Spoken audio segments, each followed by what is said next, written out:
what is sure is that if we don't do anything, if we don't have this tax reform, and we keep the tax rate, let's say, at 24%, and many multinational companies will have to move, let's say, from 8 to 24%, they would leave.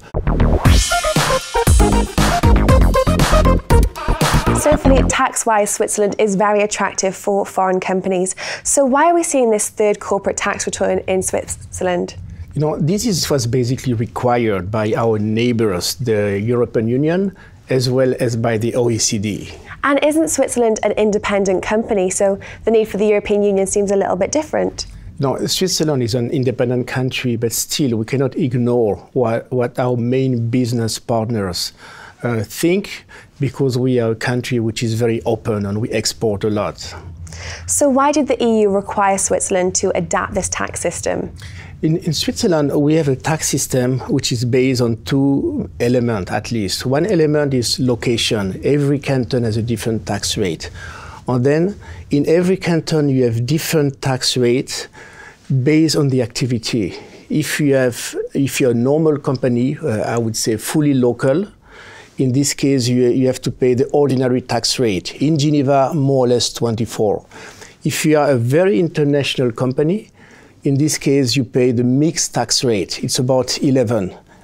And if you are a real headquarter with a brain in Switzerland, you are a principal company and you pay 5 to 8%. On this tax rate based on the activity, the OECD and especially the EU believe it is not acceptable, not according to international standards, and this is why we are modifying our system. So following on from that, do SMEs in Switzerland, do they pay more tax than, for example, foreign or multinational companies?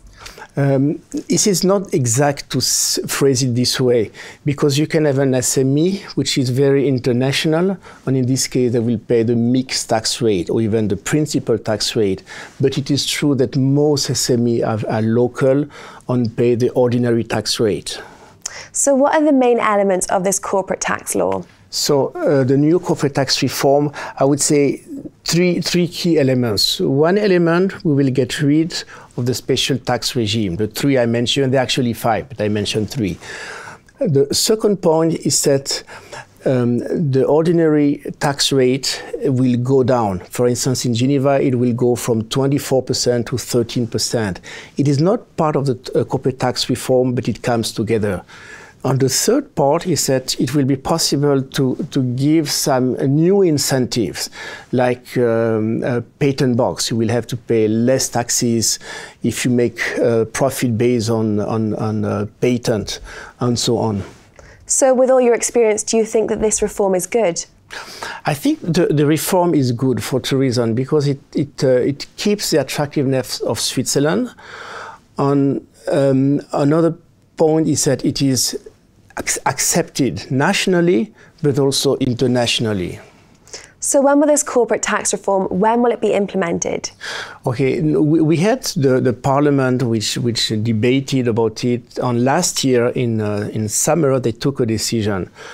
But one political party is not happy about it, the Socialist Party, so they call for a referendum. So we'll have a vote on the 12th of February 2017. And if the vote is positive, if the population accepts the tax reform, implementation will be probably in 2018.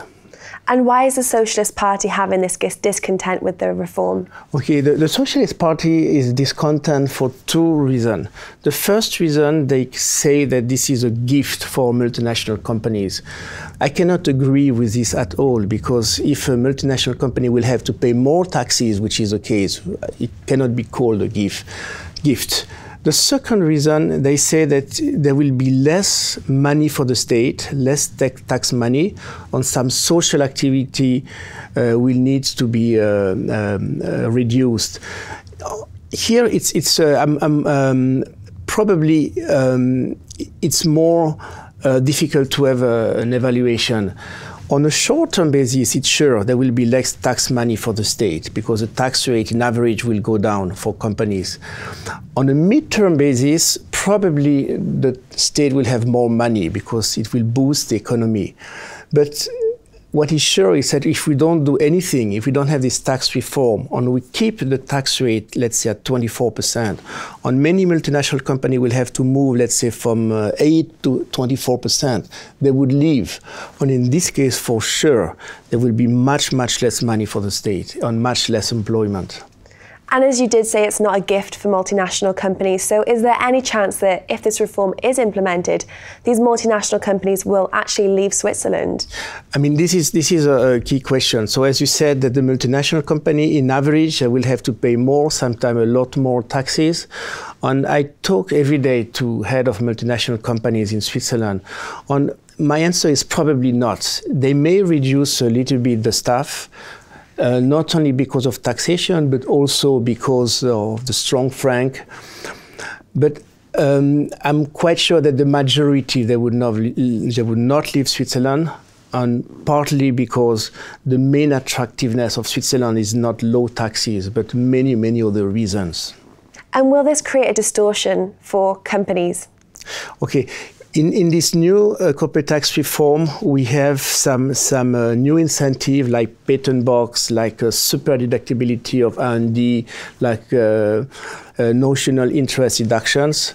So probably not, because those are, we could claim they are distortion, but they are compatible with the EU because they are doing it now. And they're also compatible with OECD. So probably it will not create a problem. So finally, if this reform isn't implemented, what are the consequences for Switzerland? If the reform is not implemented because of the popular vote in February, probably we will have a sort of uncertainty, tax uncertainty for maybe 1 or 2 years. And this is not good. After 1 or 2 years, we may have another tax reform, which may not be very different from the current one, but we would have lost 1 or 2 years. And 1 or 2 years of uncertainty is not good, so we better avoid it. Absolutely. Well, thank you so much for coming in today and sharing your insights with us. Thank you very much. Well, that's all from us here in the Geneva studios, but if you did like this interview, then please do like and comment on dukascopy.tv.